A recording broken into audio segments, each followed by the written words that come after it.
आपण जे काम बंद आंदोलन केलेलं आहे या संदर्भात आपण या संदर्भात ज्या तुमच्या प्रमुख मागण्या आहेत त्या संदर्भात काय बोलाल?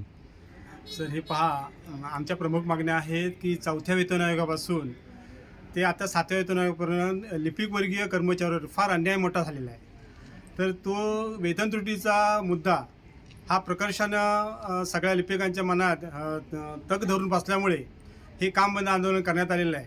त्याच अनुषंगानं ज्या लोकांना आमचे लोक कंत्राटी पद्धतीने घेतलेले आहेत त्यांना नियमित केलं पाहिजे आणि ज्यांना जुनी पेन्शन आहे तीसुद्धा आता 2005च्या नंतर घेतलेल्या कर्मचाऱ्यांना नवीन पेन्शन लागू करावी अशी या कर्मचाऱ्यांची मागणी आहे.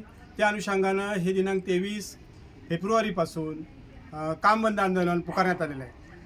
जय हिंद, जय महाराष्ट्र.